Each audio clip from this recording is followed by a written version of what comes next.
Bueno, continuemos entonces avanzando en este tema de los elementos constitutivos de la adoración a Dios en el nuevo pacto. Hemos hablado que la oración, hemos hablado de la lectura de las escrituras, hemos pasado por la predicación y audición de la palabra. Todas estas cosas han sido anunciadas y han sido enseñadas. Ahora, tenemos que saber una cosa. De cada uno de estos elementos que hemos hablado, no es que se haya enseñado todo, pero sí una cosa hemos podido enseñar: las bases seguras para tener una razón clara de nuestra práctica de adoración al Señor. Eso es lo que hemos hecho, por lo menos sentar las bases de esto. Y la idea es que uno siga y que ustedes como congregación sigan añadiendo más conocimiento acerca de esto para que se vayan afirmando más nuestras convicciones de cómo es que adoramos a Dios en el día del Señor. En la mañana de hoy daremos inicio a uno de los temas más complejos tal vez de la adoración. Y no porque realmente sean complejos en sí mismos, son complejos por todo el significado y por todas las formas que se le han adjudicado en las diferentes corrientes religiosas. Esa es la situación. No es difícil por otra cosa. Es difícil por lo que el hombre ha querido interpretar y el hombre ha querido hacer de este tema. ¿Y cuál es el tema? Bueno, el tema de los cantos en la adoración. El tema de los cantos en la adoración. Lo que la Confesión de Fe en el capítulo 22, párrafo 5 cita como este tema: la instrucción y la amonestación los unos a los otros por medio de salmos, himnos y cantos espirituales, el cantar con gracia al Señor en el corazón. Hermanos, miren, este no va a ser un tema que podamos desarrollar en una sola escuela. No lo vamos a hacer en una sola escuela. Por tanto, hoy vamos a iniciar. Y vamos a iniciar hablando un poco de ciertas posturas. Las posturas que se tienen hoy en cuanto a este tema de los cantos en la adoración. Y vamos a ver si de cierta manera, estas posturas están de acuerdo con la palabra y el mandato del Señor. Así que lo que vamos a observar y lo que vamos a responder ¿es legítimo el canto en la adoración a Dios? Eso es lo que vamos a ver. Si es legítimo el canto en la adoración a Dios. Y eso lo vamos a ir desarrollando en todas las enseñanzas que tengamos. Y cuando hago uso de la palabra legítimo, cuando hago uso de esa palabra, lo que quiero decirles es si es genuino cantar como elemento de la adoración. Cuando hablo de legítimo es si cumple con las normas y reglas establecidas el cantar en la adoración a Dios. Eso es lo que estamos hablando. Así que vayamos a 2 versículos, por favor, que fueron los versículos que les anuncié. Vamos a ir primero a Salmos capítulo 149, versículo 1. No que esto sea lo único, mis amados hermanos. Vamos a sentar base y vamos a empezar, como les dije, mirando las posturas que se tienen hoy y qué es lo que nos dice la Escritura en esto. Así que vamos a ir a 2 versículos primero. Salmo 149, versículo 1.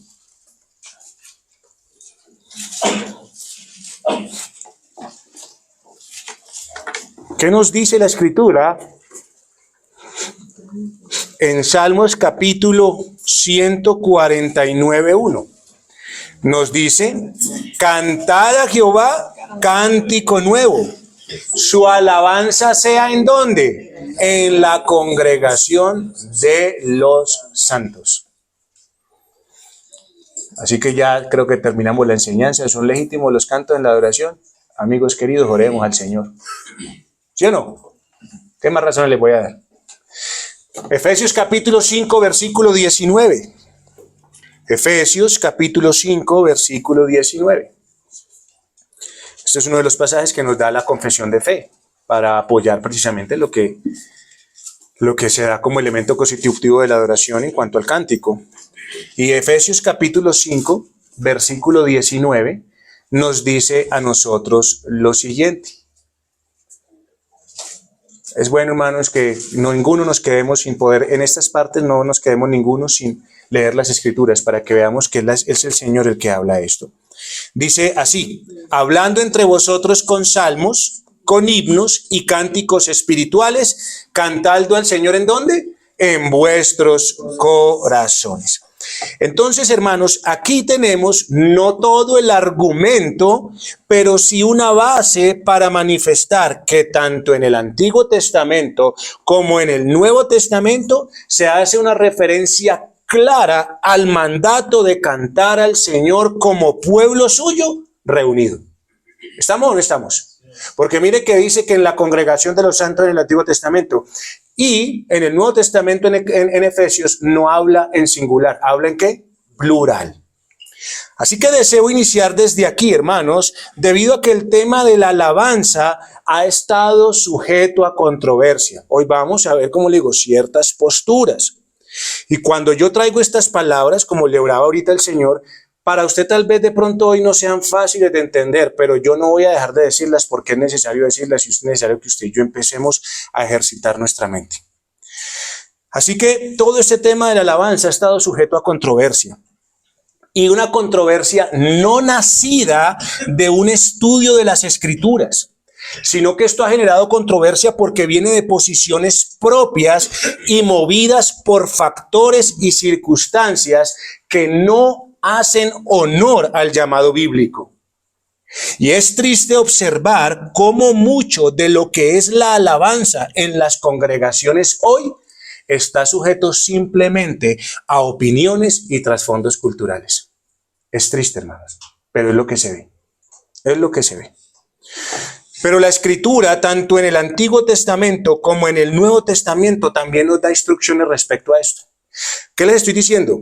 Lo que se ve hoy en cuanto a lo que es la alabanza a Dios está sujeto no a un estudio de las Escrituras, sino sujeto a ¿qué? A opiniones y trasfondos culturales. Eso es lo que se ve el día de hoy. Pero resulta que la Escritura también nos da instrucción frente a eso. ¿Será que el Señor nos dio la oportunidad de que, bueno, mírelo bajo su propia opinión, cánteme a mí como a usted le parezca, o bajo el trasfondo cultural? Aún el Señor en esto nos instruye. Y Deuteronomio capítulo 18, versículo 9, Deuteronomio capítulo 18, versículo 9, dice lo siguiente. Yo se los leo.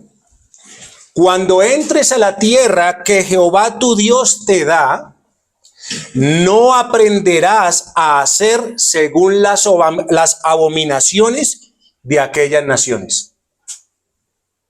¿Ah?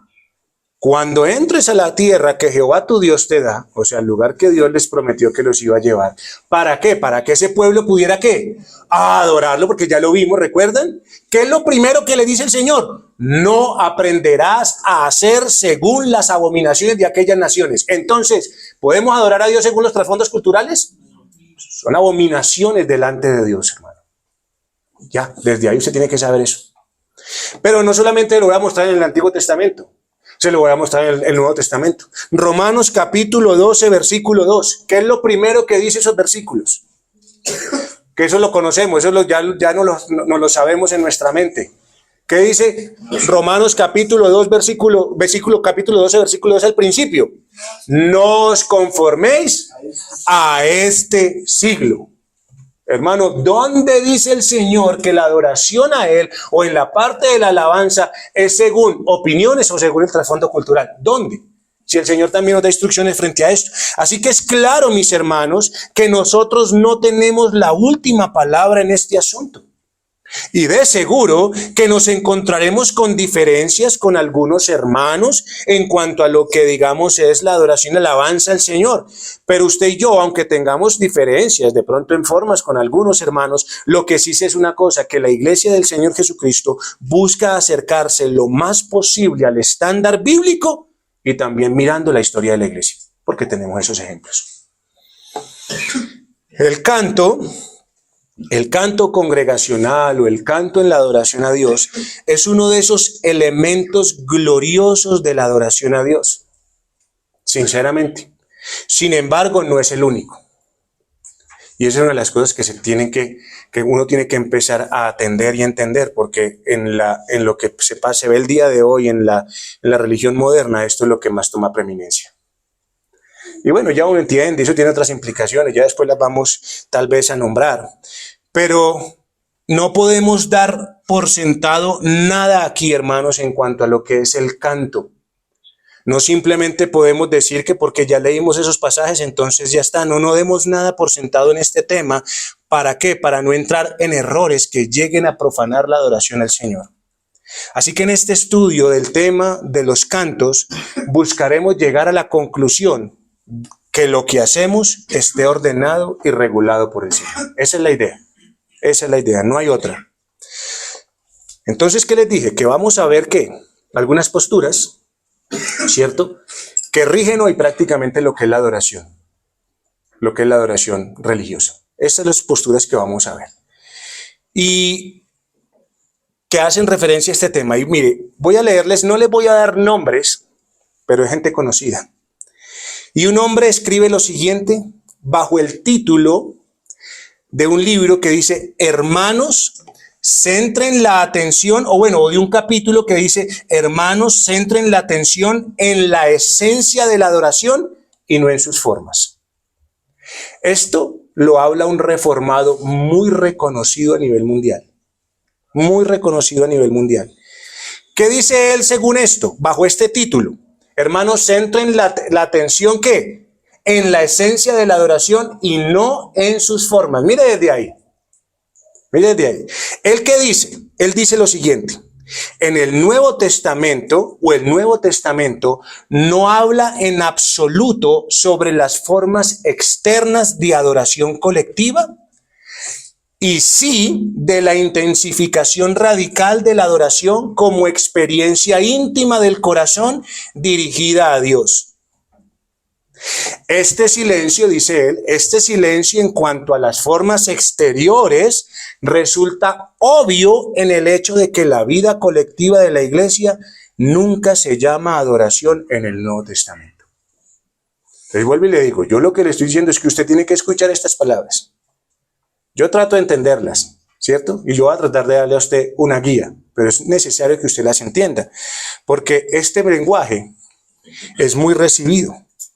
Y esto que yo le acabo de leer a usted es lo que la mayoría entiende sobre el tema de los cánticos y la alabanza al Señor. ¿Y qué es lo que está diciendo este hombre? ¿Qué es lo que está diciendo este hombre? En pocas palabras, lo que yo le acabo de leer es lo siguiente: que la centralidad de la adoración se encuentra solamente en el corazón y no en ritos externos. Mire lo que está diciendo este hombre.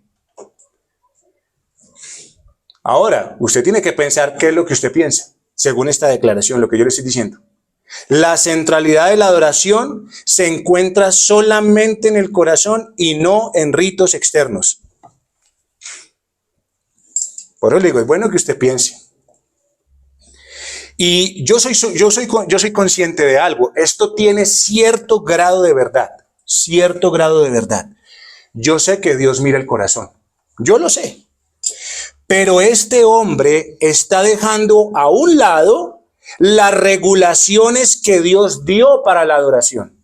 Y es lo que usted no puede olvidar, porque eso es lo que hemos hecho prácticamente 20 enseñanzas de aquí para atrás. Mire cómo es fácil que una sola declaración haga que usted se olvide de 20 enseñanzas de aquí para atrás. Porque este hombre está diciendo, sí, Dios, la centralidad está en el corazón, no en ritos externos. Y yo pregunto, ¿dónde están las regulaciones que Dios dio para la adoración? Porque él está diciendo, la Biblia no dice nada respecto a eso. Y yo le pregunto, ¿la Biblia no dice nada? ¿La Biblia no dice nada? Entonces, ¿para qué hemos hablado de la oración? ¿Para qué hemos hablado de la predicación? ¿Para qué hemos hablado de la audición de la palabra? ¿No dice nada Dios respecto a eso? Dígame usted. Eso es lo que este hombre está diciendo. Así que, ¿qué hacemos cuando la Biblia habla, por ejemplo, de una adoración corporativa? ¿Qué decimos frente a eso? Porque la Biblia habla de adoración corporativa. ¿Y qué es adoración corporativa? Un pueblo reunido acercándose ¿a qué? A Dios. ¿Qué hacemos con eso si la Biblia lo dice? ¿Qué hacemos cuando la Biblia habla de un servicio a Dios?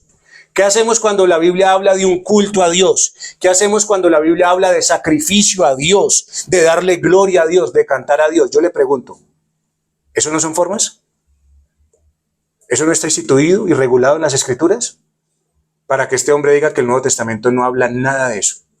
Y que la iglesia, o sea, que lo que Dios, que la Escritura no habla de qué, de que la iglesia, hermano, nunca el Nuevo Testamento llama adoración a lo que la iglesia hace. Entonces, ¿qué es lo que hace la iglesia? Y le estoy hablando de un hombre muy conocido a nivel mundial. Así que él dice que la Biblia no revela las formas en las que se debe hacer la adoración a Dios. Eso es lo que él está diciendo. Que la Biblia no habla por ningún lado de eso. Pero, por ejemplo, la Biblia dice en Colosenses 3:16. La Biblia dice en Colosenses 3:16.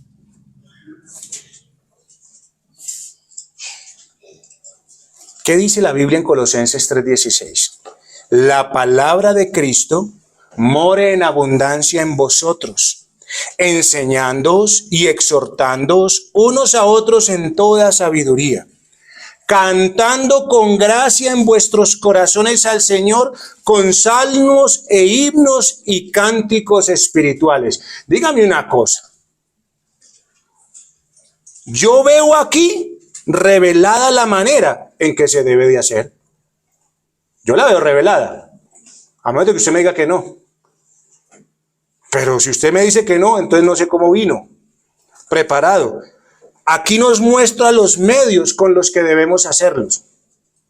Así que claramente el Nuevo Testamento, por lo menos le estoy mostrando un pasaje que sí manifiesta y revela cuáles son las formas y cómo se deben hacer.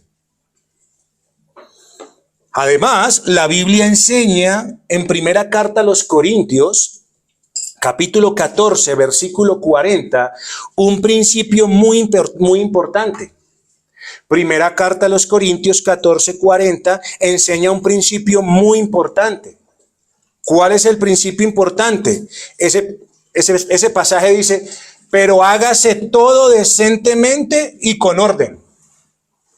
Ahora yo pregunto, ¿no hay revelación de parte de Dios en su palabra en el Nuevo Testamento para decirnos cómo es que debemos adorar a Dios?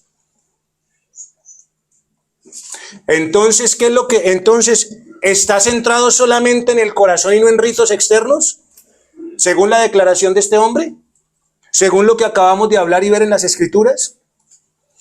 Podemos observar que las Escrituras sí nos dan indicaciones de cómo se revela la forma en la cual debemos adorar a Dios.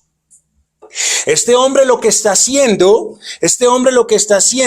es salirse de la manera más fácil de un tema que realmente es importante como elemento de la adoración a Dios. Él lo está haciendo facilito. La verdad, la Biblia no lo dice. Lo importante es que usted esté dando su corazón. Así que este hombre está diciendo, si usted lo hace de corazón, está bien. ¿Y sabe por qué está diciendo este hombre eso? Si usted lo hace de corazón, está bien. Porque no hay formas en la Biblia que puedan juzgarle a usted si lo está haciendo mal, bien o mal. Lo importante es que lo haga de corazón. ¿Ven? Fácil, se sale fácil. Hágalo de corazón, porque la Biblia no le muestra si lo está haciendo mal. Así que usted aquí puede saltar y no se sabe, porque la Biblia no juzga eso. Usted aquí puede tirarse al suelo y no pasa nada, porque la Biblia no juzga eso. Yo veo que la Biblia sí lo juzga. ¿O usted qué dice? Entonces, hermanos, este hombre es reformado, pero claramente no se adhiere al principio regulador de la adoración a Dios. Claramente, ahí está. Este hombre, que es un referente para la reforma de hoy, ¿sabe qué dice? ¿Sabe qué dice? El concepto de adoración en el Nuevo Testamento no se limita a un lugar o un hecho específico. Y él usa al apóstol Pablo para llevar a cabo su argumento diciendo que cuando el apóstol Pablo usa una palabra del Antiguo Testamento en lugar de adoración, lo que él está procurando decir es que lo que tiene en mente no es algo específico de la adoración, sino que habla de una experiencia íntima e individual. Este hombre lo que está queriendo decir, aunque no estamos en desacuerdo en todo lo que dice, sí estamos en desacuerdo en todo lo que omite. Porque está dejando de lado el mandato de Dios de una adoración corporativa y lo está llevando solamente al plano ¿qué? Individual. ¿Qué es la adoración corporativa? Un pueblo reunido acercándose a Dios. Él lo está dejando a un lado. Mire que en las dos, digamos que frases o oraciones que este hombre dice que es en el corazón, no importa ritos externos. Eso deja afuera ¿qué? A la iglesia. Y está diciendo que esto no se trata de una adoración corporativa, sino que lo lleva ¿qué? Al plano individual, porque él está diciendo que esto se trata de una experiencia ¿qué? Íntima, individual. Él dice lo que aquí en el inicio de estas enseñanzas dijimos, que todo en la vida del creyente es un acto de ¿qué? De adoración, ¿ve? Eso es lo que este varón está diciendo. Todo en la vida del creyente es un acto de adoración. Si eso es así, entonces lo demás no importa. No hay hechos específicos ni lugares específicos. Lo que importa es su corazón, su experiencia. Él dice, mire lo que este hombre dice. Él dice, el culto es importante. Mire, el culto es importante. ¿Lo está desechando? Pero según las escrituras yo le digo una cosa. ¿El culto es importante o es esencial? Antes sí lo está desechando. Porque no es importante, es esencial. Sin culto no hay adoración a Dios. ¿Sí entienden, mis queridos hermanos? Yo espero que ustedes estén atendiendo a este lenguaje, porque mire que ese lenguaje, si se vienen y se lo hablan a uno aquí, seguramente lo enredan. Y usted dice, ay, qué belleza, adoremos a Dios. De todo lo que se omite o lo que él está tratando de decir. A fin de cuentas, hermanos, este hombre lo que está diciendo con un lenguaje tan elaborado es desvirtuar la adoración regulada y llevarla al plano individual, donde el culto es importante para que usted venga simplemente a satisfacer sus necesidades religiosas o su espíritu religioso y luego vuelva a su vida normal. Por eso yo puedo ir en la mañana y después me voy a montar bicicleta, me voy con mi familia, y todo, porque todo es un acto de adoración a Dios. Y no es en un lugar ni con un hecho específico. El culto es importante, pero no es lo único. Hay otras cosas. Así que lo que este hombre está diciendo, ¿dónde deja los requerimientos bíblicos que ya usted y yo hemos visto? Estas declaraciones de este hombre, ¿dónde dejan lo que usted y yo hemos aprendido por 20 y pico de enseñanzas? ¿Dónde queda lo que este hombre, lo que el Señor nos muestra como sacrificio, ofrenda, alabanza corporativa? ¿Dónde está? ¿Dónde queda? Dígame con esas declaraciones de ese varón, ¿dónde queda esto? ¿Y sabe qué es lo peor de todo? Que ese libro del cual yo les hablé que este hombre escribió, ¿sabe a quién está dirigido? A pastores. Así que dése cuenta de muchos de los pastores que hoy están en congregaciones reformadas. Y en ese capítulo que habla de la adoración, no hace honor al culto regulado por Dios. ¿Lo lleva a qué? Al plano individual, hermanos, donde saca la iglesia de toda situación y lo lleva solamente al corazón del hombre. Así que mire, hay otro hombre que también es reconocido a nivel mundial en la religión cristiana. ¿Sabe qué dice este varón? Dios ama todos los estilos musicales porque Él los inventó. Hermano, hay mucha gente convencida de que es así. Esto. Muchos, millones de los cristianos de hoy están convencidos de esto. Y parece lógico. Dios es el creador de todas las cosas, así que ¿quién inventó esto? Dice que Dios inventó los estilos movidos, los estilos lentos, los estilos clásicos, los estilos nuevos, los fuertes, los suaves. Y él dice, puede que estos estilos no le gusten al oyente, pero sí a Dios.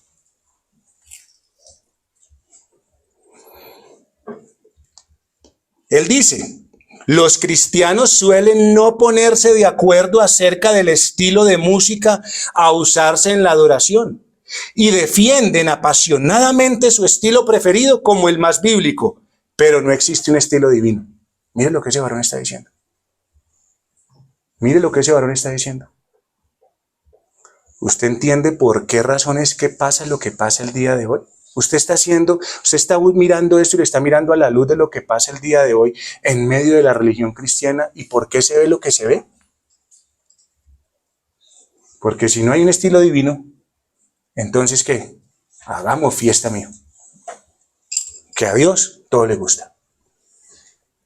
Aquí tenemos entonces un hombre que afirma que la música es neutra, que la música no influye, que no genera, que no despierta nada, que la música no comunica nada, que la música es inofensiva, que el cántico a Dios, independientemente del estilo, es inofensivo hacia Dios. Eso es lo que ese hombre está diciendo. Este hombre está afirmando que la adoración a Dios está sujeta a los cambios y evoluciones de la cultura. Eso es lo que ese hombre está diciendo.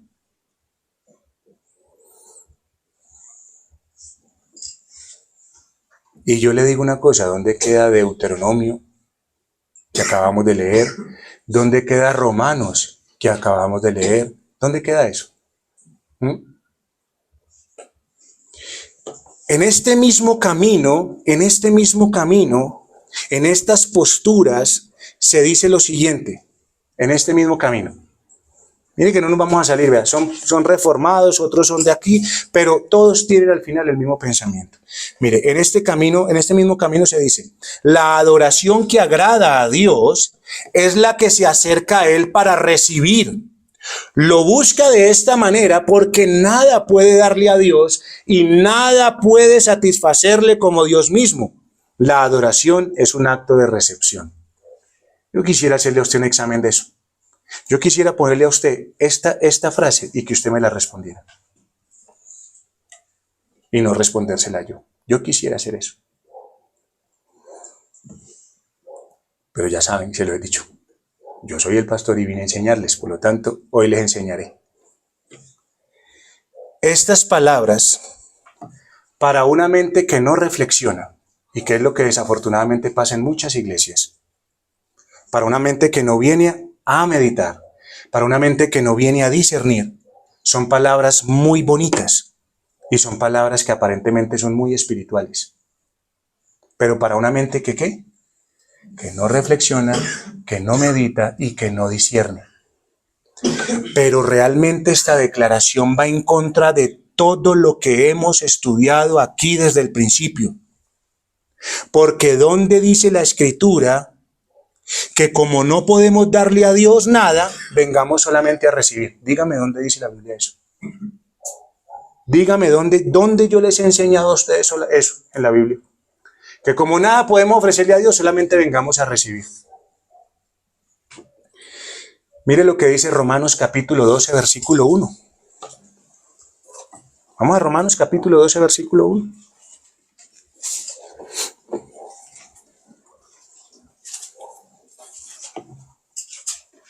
¿Qué nos dice Romanos capítulo 12, versículo 1? Léalo usted, por favor, leámoslo todos. Leámoslo todos. Yo creo que todos lo leamos. Vamos a ver, ¿ya lo tienen todos? Romanos capítulo 12, versículo 1. Así que, hermanos, os ruego por las misericordias de Dios que presentéis vuestros cuerpos en sacrificio vivo, santo, agradable a Dios, que es vuestro culto, ¿qué? Racional. Así que según las Escrituras, nosotros venimos a presentarnos delante de Dios. Y cuando venimos a presentarnos delante de Dios, lo venimos para recibir de Él. ¿Para qué? Para ofrecerle. Nos ofrecemos no para recibir, sino para dar. Pero el que no discierne, el que no reflexiona, el que no medita, dice, ¡ay, qué belleza! Vamos a ir a recibir de parte de Dios. ¿Usted entiende entonces un momentico? Vamos a centrarnos en la parte de los cánticos. Vamos a mirar la parte de los cánticos. ¿Usted sabe cuánto es qué es lo que se lleva mayor tiempo en una adoración en la religión moderna? ¿Usted entiende por qué? ¿Ya entiende por qué? ¿Ya entiende por qué la adoración de hoy? Porque estas son las posturas que se tienen. 1 hora y media de alabanza. ¿Para qué? Para recibir. Y luego, 20 minuticos de predicación. ¿Y sabe qué? Sale para la casa. Y fuera de eso, con un mensaje positivo, un mensaje jocoso, que lo lleve a usted a la casa así. ¿Entiende, mi querido hermano? Que eso tiene razón de ser. Es rebelarse contra Dios. Esa es la cuestión. Hebreos capítulo 13, versículo 15. Hebreos 13, 15. ¿Qué nos dice? Le voy a leer. Hebreos 13, 15 dice, así que ofrezcamos siempre a Dios. ¿Qué dice? Así que siempre recibamos de Dios. ¿Qué? Ofrezcamos siempre a Dios por medio de Él sacrificio de alabanza, es decir, fruto de labios que confiesan su nombre. Una vez más, hermano, ¿dónde vemos que venimos solamente a recibir porque no podemos ofrecerle nada a Dios? Hermano, este tipo de pensamientos, aceptar este tipo de posturas, es lo que hace que la gente venga, como hablamos hace una semana o hace 2 semanas, a presenciar y no a qué, a participar. ¿Sí ve? La adoración según la Biblia es un sacrificio espiritual. Así que todo da la idea de ¿qué? De dar, de ofrecer, no de recibir. Así que hermanos, ahí está donde los cultos modernos se centran, es en la parte de la alabanza, porque vengo es a recibir y luego 20 minuticos de predicación jocosa. Esto daña el modelo bíblico de adoración, desvirtuando sus elementos. Por eso la predicación no es lo importante en las congregaciones. ¿Qué es lo importante? Los cánticos, la alabanza. Todas las posturas y definiciones de adoración que hemos visto, porque ya les demostré que es bajo estas posturas que les acabo de hablar, que se mueve la adoración hoy. Es esto, no es otra cosa, mis amados hermanos. En la reforma, en el carismatismo, en el pentecostal, todo eso está influenciados por esto. Todas estas posturas y definiciones de adoración que les he dado tienen algo en común. Parten de una sola base. Ponen al hombre en el centro. Todo es para el hombre. Así que, hermanos, la verdad que la diferencia entre mucho de la reforma de hoy y la religión moderna, llámese carismatismo, llámese que lo que sea, es muy delgada. Es una diferencia casi imperceptible, porque las dos están poniendo al hombre ¿en dónde? En el centro. ¿Ven? ¿Ven, mis amados? Personas que vienen solamente a recibir experiencias. Personas que simplemente vienen a satisfacer sus emociones. Personas que vienen a sentarse a un lugar a satisfacer su espíritu religioso. Pero ¿dónde de todo esto que yo les acabo de hablar, dónde está Dios en la adoración? ¿Dónde? Dígame dónde. Dígame dónde. Si es de corazón, el hombre. Si es íntimo, es una experiencia, el hombre. Los estilos no importan. Es que Dios lo recibe todo. Sé que es lo que el hombre le quiere dar. Una vez más, ¿ven? Ahí está, mis amados hermanos. Todo tiene al hombre en el centro. ¿Dónde está Dios? ¿Dónde se habla de Dios? Hermanos, el lenguaje de hoy en medio de la reforma es muy sutil pero engañoso.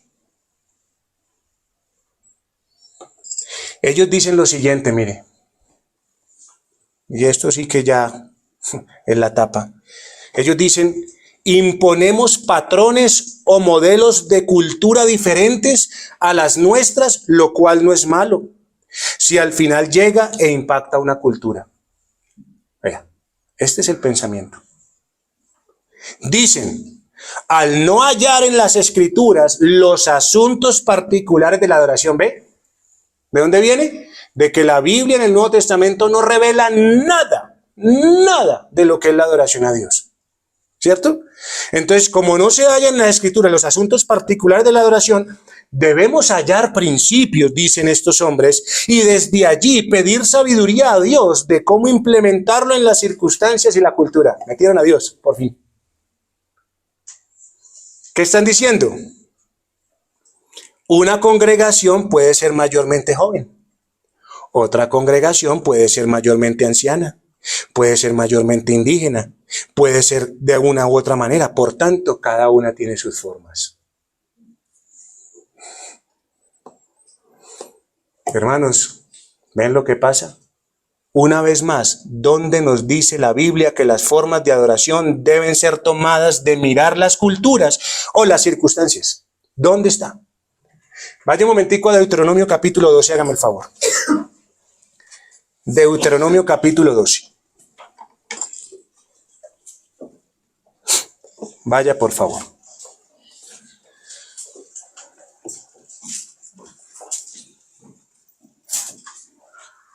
Vale, voy a dar una recomendación. La próxima vez, apréndanse también lo siguiente.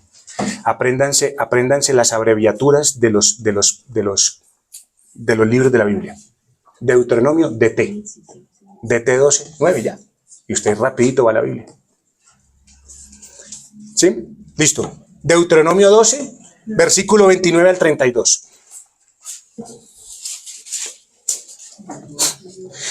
Listo. ¿Qué dice la escritura en Deuteronomio 12, 29 al 32? Cuando Jehová tu Dios haya destruido delante de ti las naciones a donde tú vas para poseerlas y las heredes y habites en su tierra, mire, guárdate que no tropieces yendo en pos de ellas después que sean destruidas delante de ti.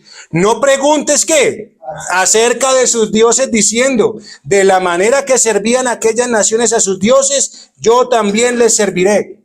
No harás así a Jehová tu Dios, porque toda cosa abominable que Jehová aborrece, hicieron ellos a sus dioses, pues aún a sus hijos y a sus hijas quemaban en el fuego a sus dioses. Cuidarás de hacer todo lo que yo te mando, no añadirás a ello, ni de ello quitarás. Hermano, el Señor sí, Señor es muy impresionante para dejarle a uno claro cómo son las cosas. ¿Sabe cuál es el problema? Que hoy la gente dice, no, pero yo no paso a mis hijos por fuego. Ay, amigos queridos, lo único que está haciendo hoy la religión moderna es entregar a sus hijos al mundo. Hermanos, aquí está donde dice el Señor que tomemos la adoración de mirar a las culturas o a las circunstancias. ¿Dónde dice Dios eso? El lenguaje de Dios es muy claro, hermanos. Más bien, hermano, no nos muestra la Biblia los parámetros de la cultura del cielo. ¿No es lo que podemos ver? Y más bien desde allí, de los parámetros del cielo, guiarnos para adorar a Dios. ¿No es mejor? ¿Es lo que la Biblia enseña o no? ¿De dónde vamos a obtener la información para adorar a Dios? ¿De la cultura o de la Biblia? Tenemos el mejor modelo en las Escrituras.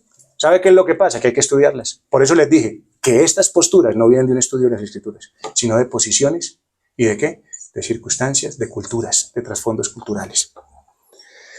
Esto es lo que uno conoce y que de pronto ustedes han escuchado esta palabra. Este es el famoso pragmatismo, que dice que si algo produce resultados positivos, entonces, y si funciona, es porque esa es la verdad.